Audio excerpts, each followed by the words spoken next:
পৃষ্ঠা 144 কন্টিনিউড। প্রশ্ন 14, অসহযোগ আন্দোলনের ব্যর্থতার কারণগুলি সংক্ষেপে লেখো। উত্তর। সূচনা। 1 বছরের মধ্যে স্বরাজ অর্জনের আশা নিয়ে গান্ধীজির নেতৃত্বে সারা দেশ জুড়ে অসহযোগ আন্দোলন শুরু হয়েছিল, কিন্তু শেষ পর্যন্ত এই আন্দোলন স্বরাজ আনতে পারেনি এবং ব্যর্থ হয়।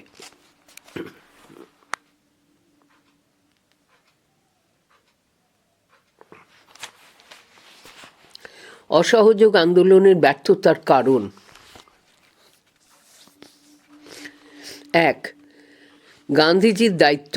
ইয়াং ইন্ডিয়া পত্রিকায় এক প্রবন্ধে গান্ধীজি লেখেন যে তিনি 1 বছরের মধ্যেই দেশে স্বরাজ আনবেন।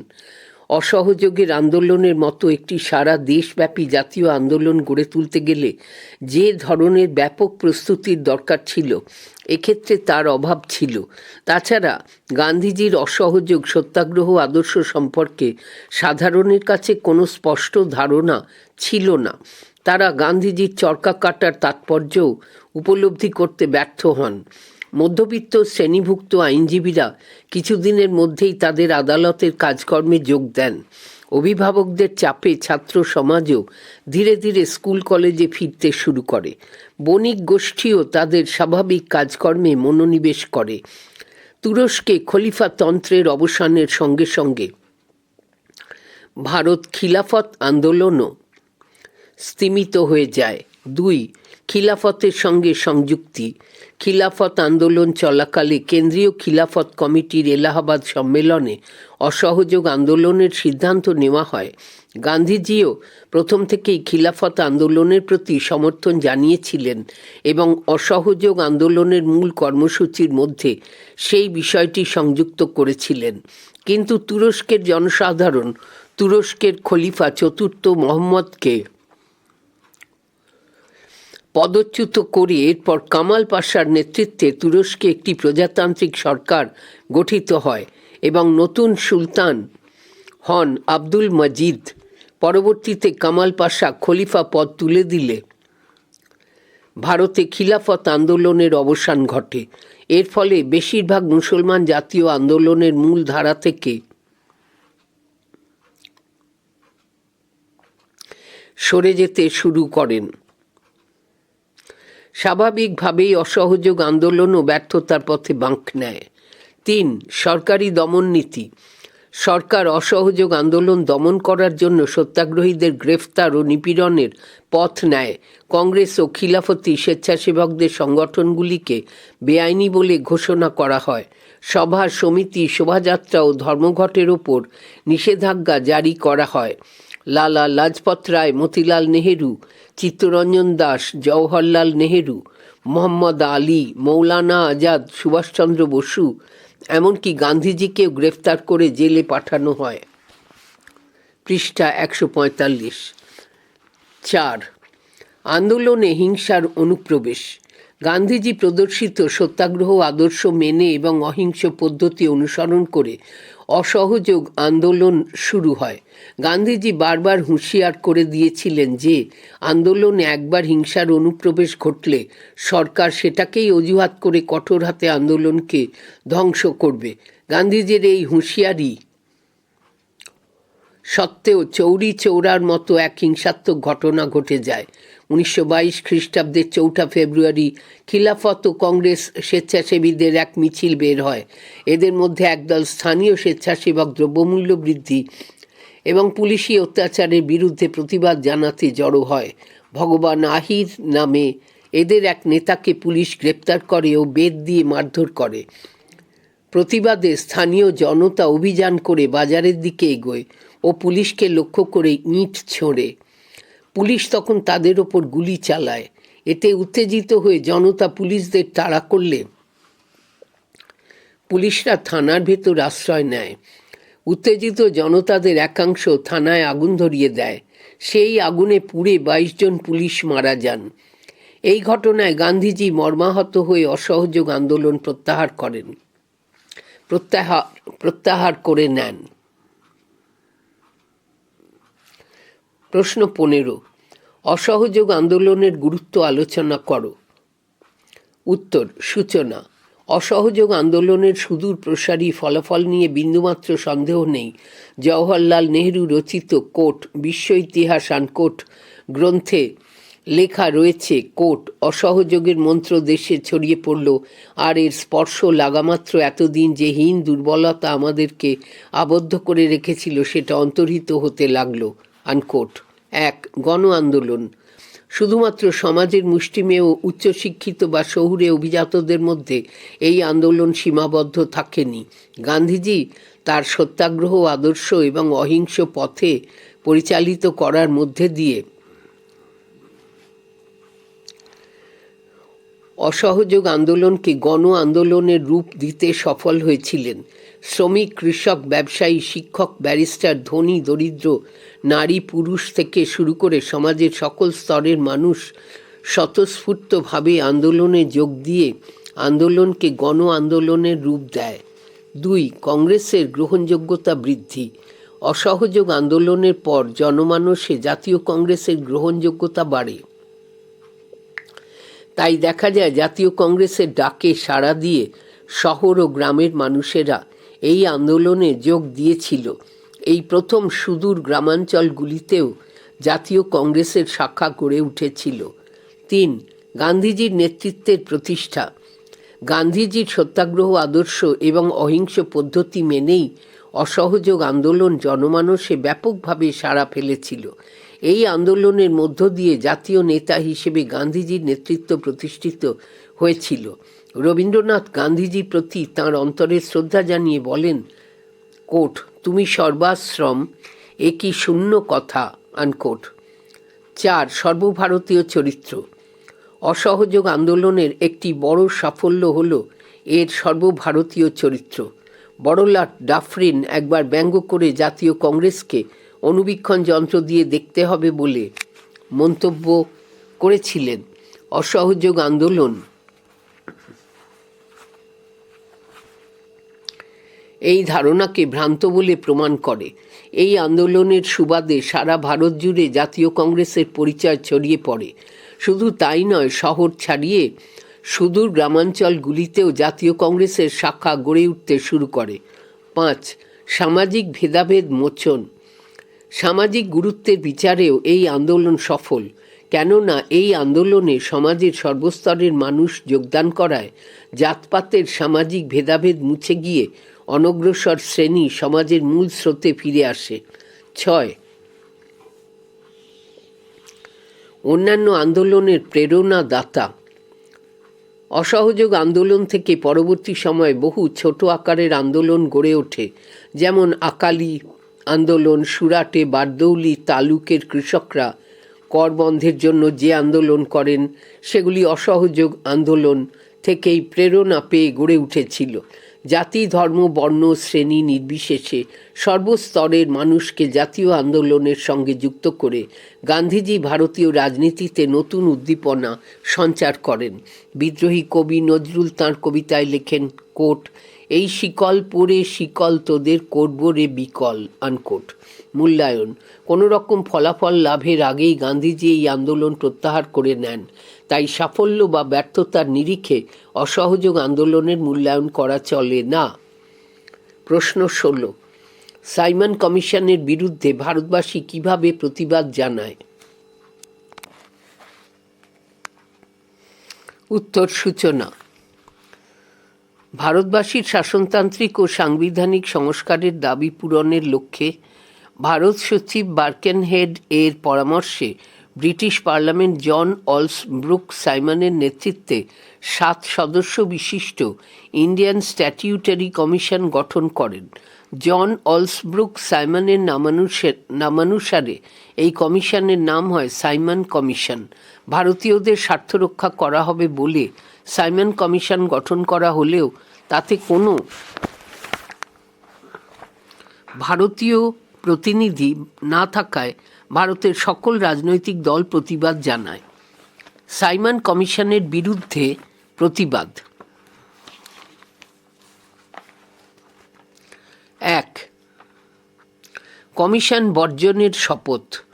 ভারতীয় জাতীয় কংগ্রেস, মুসলিম লীগ, হিন্দু মহাসভা, কমিউনিস্ট দল, প্রভৃতি রাজনৈতিক দলগুলি ছাড়াও ভারতের বণিক ফেডারেশন, ভারতের মিল মালিক সংঘ, লিবারেল ফেডারেশন সকলেই সাইমন কমিশনকে সামাজিক ও রাজনৈতিক সব দিক থেকে বর্জন করার শপথ নেয়। মাদ্রাজের জাস্টিস পার্টি এবং পাঞ্জাবের ইউনিয়নিস্ট দল নীরব থাকে। দলমত নির্বিশেষে সকল ভারতবাসী একযোগে স্লোগান তোলেন, সাইমন ফিরে যাও, গো ব্যাক সাইমন।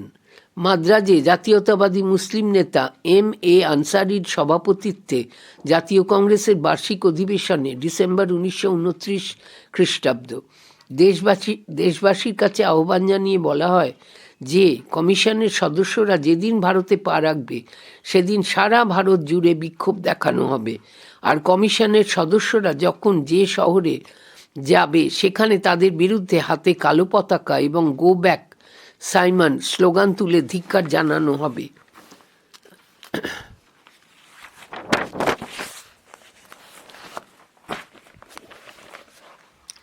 পৃষ্ঠা 146।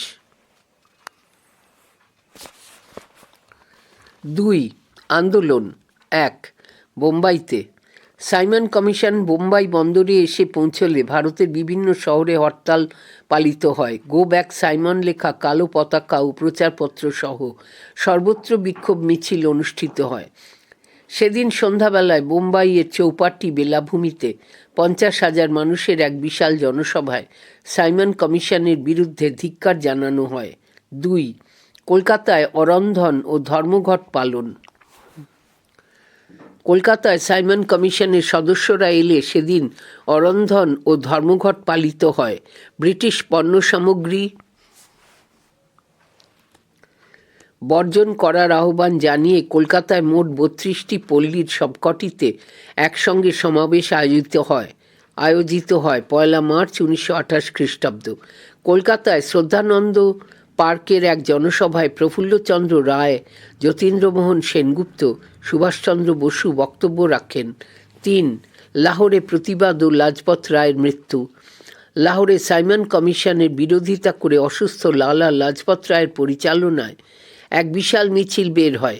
ব্রিটিশের পুলিশ বাহিনী সেই মিছিলের ওপর নির্বিচারে লাঠি চালায় এবং পাঞ্জাবের সবচেয়ে শ্রদ্ধেয় নেতা লালা লাজপত রায়ের বুকে আঘাত করলে 30 অক্টোবর 1928 খ্রিস্টাব্দ তিনি গুরুতর আহত হন এবং পরে মারা যান 17 নভেম্বর 1928 খ্রিস্টাব্দ। 4. অন্যান্য স্থানে মাদ্রাজে জনতা পুলিশ সংঘর্ষে টি প্রকাশম নিহত হন। যুক্তপ্রদেশে বর্তমান উত্তরপ্রদেশ লখনৌ শহরে জওহরলাল নেহেরু ও গোবিন্দ বল্লভ পন্থ পুলিশের দ্বারা আহত হন। লখনৌতে কাইজারবাগে কমিশনের সদস্যদের সম্বর্ধনা জানানোর জন্য এক অনুষ্ঠানে খালিকুজ্জামানের নেতৃত্বে যুবকরা সাইমন ফিরে যাও লেখা ঘুড়ি এবং বেলুন ওড়ায়।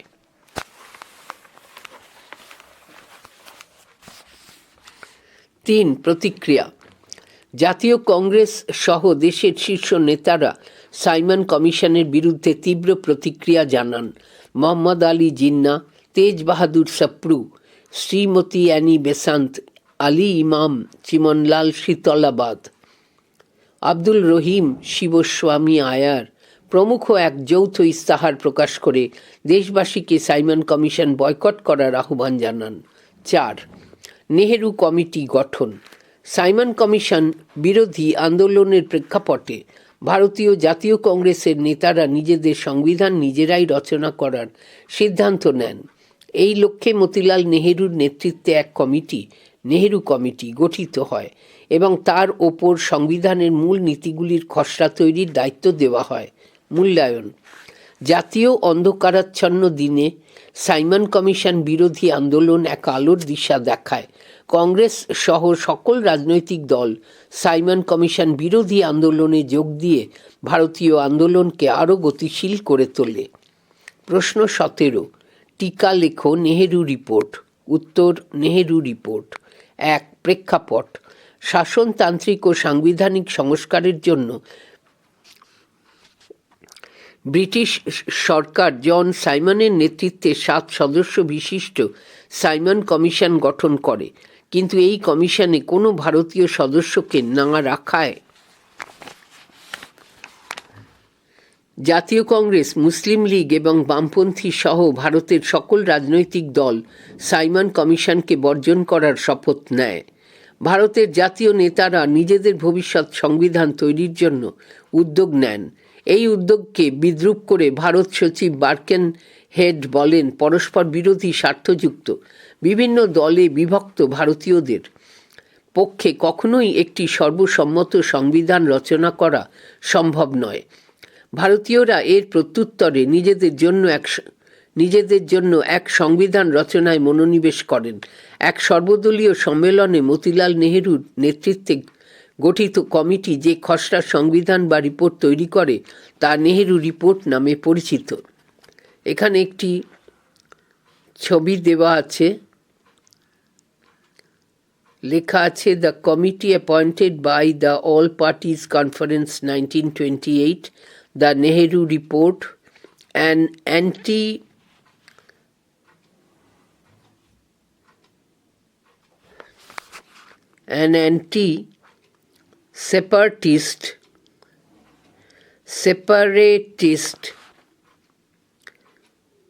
ম্যানিফেস্টো, লাইব্রেরির ছাপ। নিচে লেখা, প্রকাশনার নাম লেখা আছে, পড়া যাচ্ছে না, তলায় লেখা আছে নেহেরু রিপোর্ট। 2. কমিটি গঠন। সর্বদলীয় সম্মেলনের বোম্বাই অধিবেশনে 19 মে 1928 খ্রিস্টাব্দ স্বরাজ্য দলের নেতা মতিলাল নেহেরুর নেতৃত্বে সংবিধানের খসড়া তৈরির জন্য এক কমিটি গঠন করা হয়। এই কমিটির নাম দেওয়া হয় নেহেরু কমিটি। কমিটির সম্পাদক নিযুক্ত হন জওহরলাল নেহেরু। কমিটির অন্যান্য সদস্যরা হলেন আলী ইমান ও সাহেব কুরেশি, মুসলিম লীগ; MS আনে ও MR জয়াকর, হিন্দু মহাসভা; GR প্রধান, অব্রাহ্মণ; সর্দার মঙ্গল সিং, শিখ; স্যার তেজ বাহাদুর সাপ্রু, উদারনৈতিক; NM যোশী, শ্রমিক সংগঠন; সুভাষচন্দ্র বসু, কংগ্রেস। 3. নেহেরু রিপোর্ট। নেহেরু কমিটি দীর্ঘ 25টি বৈঠকের পর সর্বদলের গ্রহণযোগ্য একটি খসড়া সংবিধান বা রিপোর্ট তৈরি করে। লখনৌতে অনুষ্ঠিত সর্বদলীয় সম্মেলনে আগস্ট 1928 খ্রিস্টাব্দর পূর্ণাঙ্গ অধিবেশনে নেহেরু রিপোর্টটি পেশ করা হয়। সর্বসম্মতিতে এই রিপোর্ট গৃহীত হয়। 4. সুপারিশ।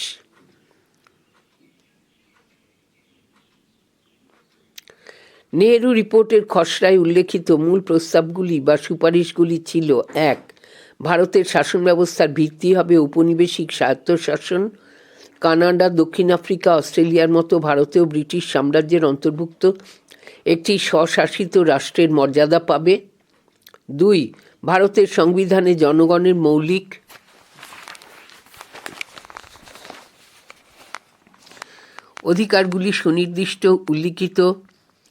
অধিকারগুলি সুনির্দিষ্টভাবে উল্লিখিত থাকবে। পৃষ্ঠা 147। আচরণগত, পেশাগত ও ধর্মীয় স্বাধীনতা বিষয়ক 19টি মৌলিক অধিকারের উল্লেখ থাকবে। 3. সেনেট বা প্রতিনিধি সভা নিয়ে কেন্দ্রীয় আইনসভা গড়ে উঠবে। প্রাদেশিক আইন সভাগুলি সেনেটের নির্বাচনে অংশ নেবে। অপরদিকে স্ত্রী পুরুষ নির্বিশেষে হিন্দু, মুসলমান ও অন্যান্য সম্প্রদায়ের প্রাপ্তবয়স্কের ভোটদানের অধিকার থাকবে এবং যৌথ নির্বাচন প্রথা চালু হবে। সেনেটের সদস্য সংখ্যা হবে 200 জন, আর প্রতিনিধি সভার সদস্য সংখ্যা হবে 500 জন। 4. সিন্ধু ও কর্ণাটক পৃথক প্রদেশ হিসেবে গঠিত হবে। 5. বাংলা ও পাঞ্জাবে কোনো সংরক্ষিত আসন থাকবে না। অন্যান্য প্রাদেশিক আইনসভাগুলিতে সংখ্যালঘু সম্প্রদায়ের জন্য শুধুমাত্র 10 বছর সময়কাল পর্যন্ত আসন সংরক্ষণের ব্যবস্থা থাকবে। 6. সংবিধানে কেন্দ্রীয় ও প্রাদেশিক সরকারগুলির দায়িত্ব ও ক্ষমতার উল্লেখ থাকবে। 8. 7. কেন্দ্রীয় সরকারের হাতে সিভিল সার্ভিসকে নিয়ন্ত্রণের অধিকার থাকবে। 8. ভাষাভিত্তিক প্রদেশ গঠিত হবে। 9. দেশীয় রাজ্যগুলিতে প্রচলিত ব্যবস্থাই চালু থাকবে, তবে ইচ্ছে করলে দেশীয় রাজ্যগুলি ব্রিটিশ ভারতের সঙ্গে যোগ দিতে পারবে। 10. সর্বজনীন ভোটাধিকার, নারীর সমানাধিকার, শ্রমিকদের ট্রেড ইউনিয়নের অধিকার স্বীকৃতি পাবে। মূল্যায়ন। কংগ্রেস কার্যনির্বাহক কমিটি নেহেরু রিপোর্টের প্রতি সমর্থন জানায়। Doctor Maulana Abul Kalam Azad, doctor M A. Ansari সহ জাতীয়তাবাদী মুসলিম নেতারাও নেহেরু রিপোর্টকে সমর্থন করেন। মোহাম্মদ আলী জিন্নাহ ও মুসলিম লীগের অন্যান্য নেতারা নেহেরু রিপোর্টের বিরোধিতা করে কিছু সংশোধনমূলক প্রস্তাব বা দাবি জানান। ফুটনোট: জিন্নাহর দাবিগুলি ছিল: 1. কেন্দ্রীয় আইন পরিষদে মুসলমানদের জন্য 1/3 আসন সংরক্ষণ রাখতে হবে। 2. নেহেরু রিপোর্টে প্রস্তাবিত প্রাপ্তবয়স্কদের ভোটাধিকার স্বীকৃত না হওয়া পর্যন্ত পাঞ্জাব ও বাংলায় মুসলমানদের জন্য আসন সংরক্ষিত রাখতে হবে। 3. বাড়তি সকল ক্ষমতা কেন্দ্রের বদলে প্রদেশের হাতে থাকবে। 4. সিন্ধু প্রদেশকে বোম্বাই থেকে আলাদা করে মুসলিম সংখ্যাগরিষ্ঠ প্রদেশে রূপান্তরিত করতে হবে।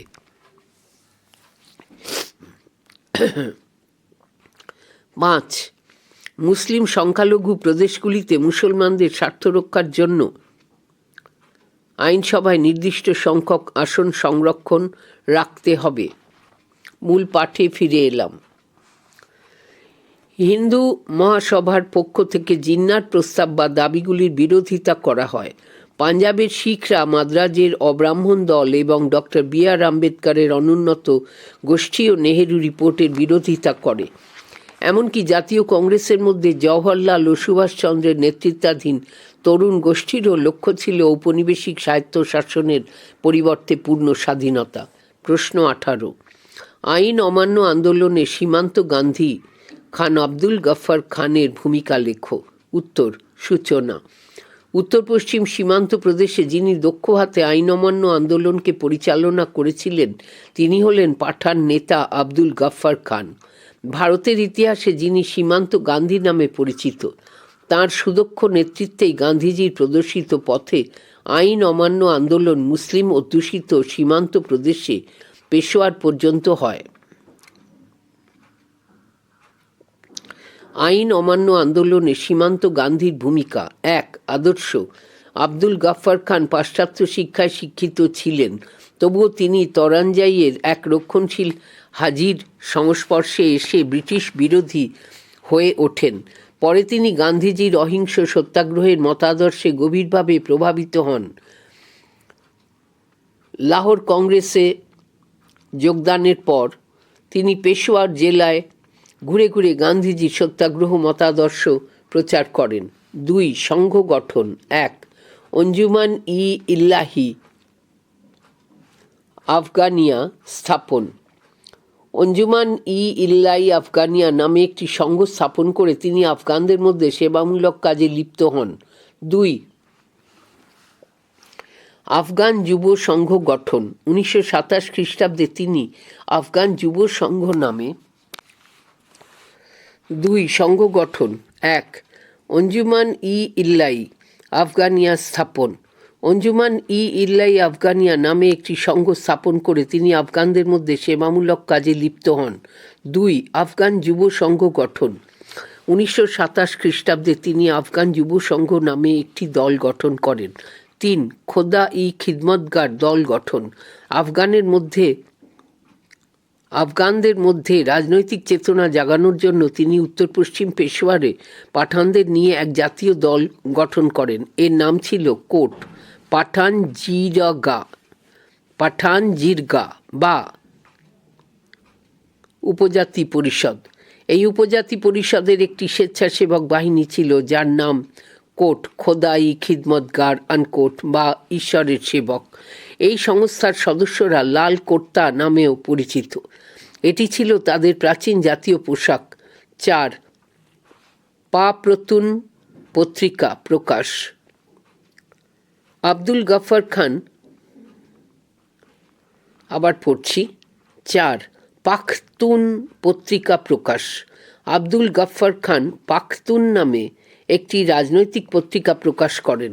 প্রতি মাসে পশতু ভাষায় প্রকাশিত হতো এই রাজনৈতিক পত্রিকাটি। এতে পশতু ভাষায় ব্রিটিশ বিরোধী লেখালেখির মধ্য দিয়ে পাঠানদেরকে জাতীয়তাবোধে উদ্বুদ্ধ করে তোলার চেষ্টা করা হয়। 3. নেতৃত্ব দান। আব্দুল গাফফার খান পাঠানদের নিয়ে অহিংস আইন অমান্য আন্দোলনে যোগ দেন। আন্দোলনের অংশ হিসেবে তাঁরা খাজনা দেওয়া বন্ধ করেন। পাশাপাশি তারা সংরক্ষিত এলাকা থেকে গাছ কেটে কাঠ জোগাড় করেন। পাঠান যুবকদের নিয়ে তিনি এই শান্তিপূর্ণ শোভাযাত্রা ও বয়কটে সামিল হন। 4. পেশোয়ার অভ্যুত্থান। আব্দুল গফফার খানের নেতৃত্বে কোট খোদা-ই খিদমতগারের আনকোট স্বেচ্ছাসেবীরা তীব্র আন্দোলন গড়ে তোলে।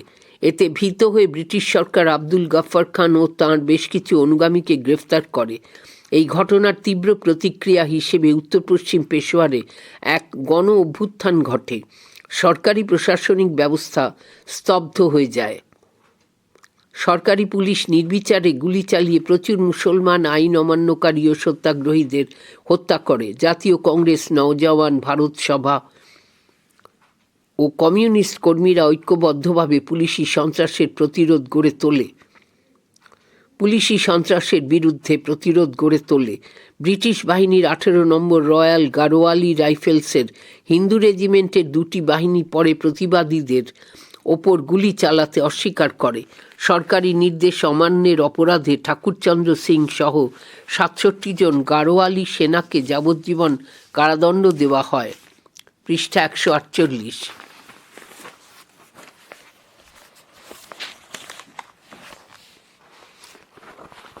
মূল্যায়ন। পাশ্চাত্য শিক্ষায় শিক্ষিত আব্দুল গফফার খান তারানজাইয়ের এক রক্ষণশীল হাজির সংস্পর্শে আসার পর প্রবল ব্রিটিশ বিরোধী হয়ে উঠেছিলেন। এই সময় তিনি অহিংস সত্যাগ্রহ আদর্শের প্রতি গভীরভাবে অনুরক্ত হন এবং আইন অমান্য আন্দোলনে নিজেকে নিয়োজিত করার সিদ্ধান্ত নেন। পাঠান হয়েও ভারতীয় জাতীয় আন্দোলনের মূল ধারার সঙ্গে যুক্ত হয়ে অসামান্য কৃতিত্ব দেখানোর জন্যই ভারত সরকার তাঁকে মরণোত্তর ভারতরত্ন উপাধি দেন। প্রশ্ন 19।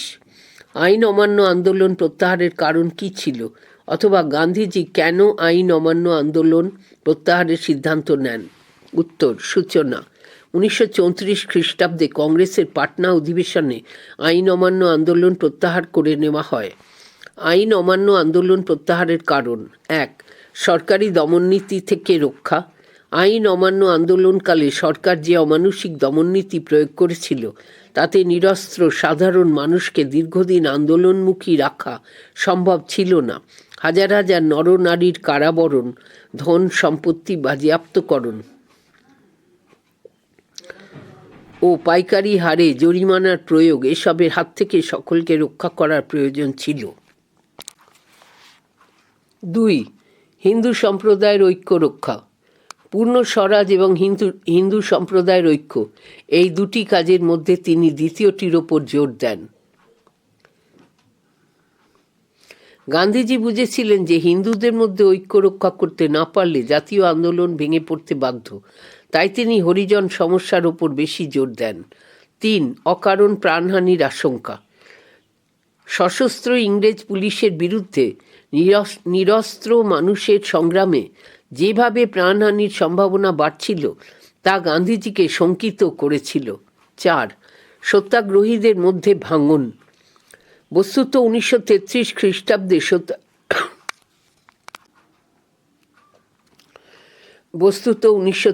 খ্রিস্টাব্দে সত্যাগ্রহ আন্দোলন অনেকগুলি কারণে ভেঙে পড়েছিল। বেশ কয়েকটি রাজনৈতিক দল ও গোষ্ঠী সরকারের সঙ্গে সহযোগিতার মনোভাব দেখায়। গান্ধীজি লক্ষ্য করেছিলেন তাঁর ঘনিষ্ঠ অনুগামীদের মধ্যেও সত্যাগ্রহ এবং অহিংসার আদর্শ নিয়ে তেমন গুরুত্ব নেই। মুসলিম ও মধ্যবিত্ত শ্রেণী নিজেদেরকে সরিয়ে নেওয়ায় আন্দোলন দুর্বল হয়ে পড়ে। 5. নেতৃত্বের শিথিলতা। সত্যাগ্রহীদের ওপর কংগ্রেস নেতৃবৃন্দের প্রভাব ও নিয়ন্ত্রণ ক্রমশ শিথিল হয়েছিল। গান্ধীজির অবর্তমানে আন্দোলন পরিচালনার মতো দক্ষ ও যোগ্য নেতৃত্বের অভাব ছিল। তাছাড়া কংগ্রেস সংগঠনেও দুর্বলতা গ্রাস করেছিল।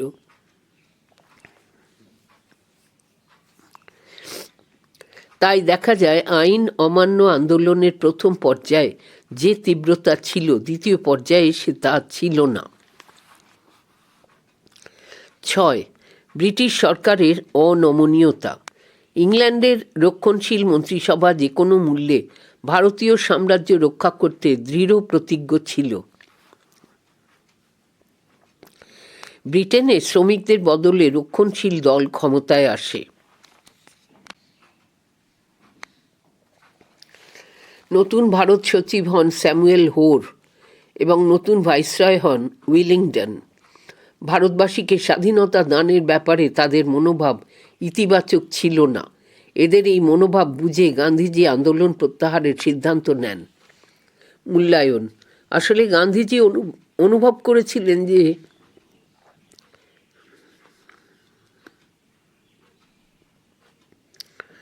সকলের পক্ষে সত্যাগ্রহের কঠিন পথ অবলম্বন করা সম্ভব নয়, তাই অসহযোগ সত্যাগ্রহের পথ ধরে আইন অমান্য আন্দোলন আপাতত সফল হওয়ার কোনো সম্ভাবনা নেই। প্রশ্ন 20। গান্ধী আরউইন চুক্তি 1931 খ্রিস্টাব্দ কি? উত্তর: গান্ধী আরউইন চুক্তি। 1. প্রেক্ষাপট। 1. জাতীয় কংগ্রেসের অপরিহার্যতা। প্রথম গোলটেবিল বৈঠকের পর ব্রিটিশ এটা বুঝেছিল যে জাতীয় কংগ্রেস ছাড়া ভারতীয় রাজনীতিতে কোনো শান্তিপূর্ণ ও সমাধানযোগ্য আলোচনা সম্ভব নয়। তাই ব্রিটিশ সরকার কংগ্রেসের ওপর থেকে সব নিষেধাজ্ঞা তুলে নেয় ও গান্ধীজি সমস্ত শীর্ষ নেতাদের কারামুক্ত করে। 2. প্রথম গোলটেবিল বৈঠকের ব্যর্থতা। জাতীয় কংগ্রেস পরিচালিত জাতীয় আন্দোলনকে বিচ্ছিন্ন ও দুর্বল করার লক্ষ্যে ব্রিটিশ প্রথম গোলটেবিল বৈঠকের আয়োজন করে। জাতীয় কংগ্রেসের মতো সর্ববৃহৎ রাজনৈতিক দলকে এক প্রকার উপেক্ষা করে সে সময়কার অন্যান্য কম গুরুত্বপূর্ণ রাজনৈতিক প্রতিনিধিদের অধিক গুরুত্ব দিয়ে এই বৈঠকে আমন্ত্রণ জানানো হয়। ফলে স্বাভাবিক রূপেই প্রথম গোলটেবিল বৈঠক ব্যর্থ হয়। 3. আপোষ মীমাংসার উদ্যোগ। তেজ বাহাদুর সপ্রু, জয়াকার প্রমুখ উদারপন্থী নেতাদের পাশাপাশি আইন অমান্য আন্দোলন থেকে দূরে সরে থাকা লীগের কেউ কেউ আরউইন ও গান্ধীজিকে আলোচনায় বসার অনুরোধ জানান।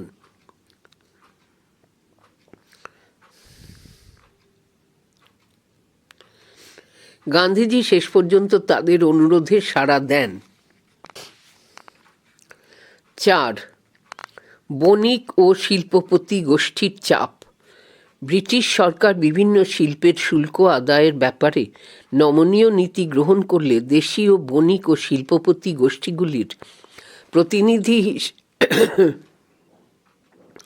প্রতিনিধি হিসেবে ঠাকুরদাস, পুরুষোত্তম দাস প্রমুখ এলাহাবাদ যান এবং পরবর্তী গোলটেবিল বৈঠকগুলিতে যোগ দেওয়ার জন্য গান্ধীজিকে অনুরোধ জানান। অপরদিকে কংগ্রেসের একটানা আন্দোলনের ফলে ক্ষতিগ্রস্ত ব্রিটেনের ম্যানচেস্টারের বস্ত্র ব্যবসায়ীরাও কংগ্রেসের সঙ্গে আপোষ মীমাংসায় আসার জন্য ব্রিটিশ সরকারকে চাপ দেয়। ফলে গান্ধী আরউইন চুক্তি পটভূমি গড়ে ওঠে। 2. চুক্তি স্বাক্ষর। দীর্ঘ 15 দিন ধরে আলোচনার পর রাজধানী দিল্লিতে 1931 খ্রিস্টাব্দের 5ই মার্চ গান্ধী আরউইন চুক্তি সম্পাদিত হয়। এই চুক্তিকে দিল্লি চুক্তিও বলা হয়। পৃষ্ঠা 149।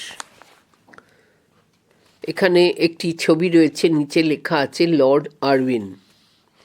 3. চুক্তির শর্তাবলী। গান্ধী আরউইন চুক্তির ধারাগুলির মধ্যে অন্যতম ছিল: 1. সমস্ত দমনমূলক আইন ও অর্ডিন্যান্স প্রত্যাহারিত হবে। 2. হিংসাত্মক কার্যকলাপে অভিযুক্ত বন্দী ছাড়া অন্য সব বন্দীদের মুক্তি দেওয়া হবে। 3. সত্যাগ্রহ আন্দোলনে যোগদানের অপরাধে বাজেয়াপ্ত অর্থ ও সম্পত্তি ফেরত দেওয়া হবে। 4. সমুদ্র তীরবর্তী অধিবাসীদের খাওয়ার জন্য নুন তৈরি করার অনুমতি দেওয়া হবে।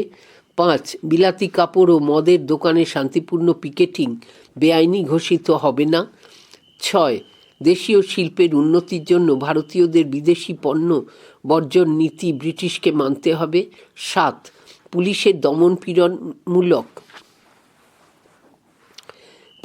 দমনপীড়নমূলক কাজের জন্য কোনো তদন্তের দাবি জানানো যাবে না। 8. অনাদায়ী জরিমানা সরকার মকুব করবে, কিন্তু আদায় করা জরিমানা সরকার ফেরত দেবে না। 9. পদত্যাগী সরকারি কর্মীদের আবার কাজে ফিরিয়ে নেওয়া হবে। অপরপক্ষে কংগ্রেস আইন অমান্য ও কর বন্ধ আন্দোলন প্রত্যাহার এবং দ্বিতীয় গোলটেবিল বৈঠকে যোগদান করতে রাজি হয়। 4. গুরুত্ব: জাতীয়তাবাদীদের স্বরাজের দাবি এবং ভগৎ সিং ও তাঁর সহকর্মীদের মৃত্যু দণ্ডাদেশ মকুবের দাবি প্রত্যাঘাত হওয়ায় সুভাষচন্দ্র প্রমুখ তরুণ নেতৃবৃন্দ গান্ধী আরউইন চুক্তিতে হতাশ ও ক্ষুব্ধ হন। জাতীয় নেতারা মনে করেছিলেন এই চুক্তি আসলে আইন অমান্য আন্দোলনের পিছনে ছুরিকাঘাত। এই চুক্তিকে কঠোর ভাষায় সমালোচনা করেছিলেন বামপন্থীরাও, কেননা তাঁদের মতে এই চুক্তি দ্বারা কৃষক আন্দোলনের প্রতি বিশ্বাসঘাতকতা করা হয়েছিল।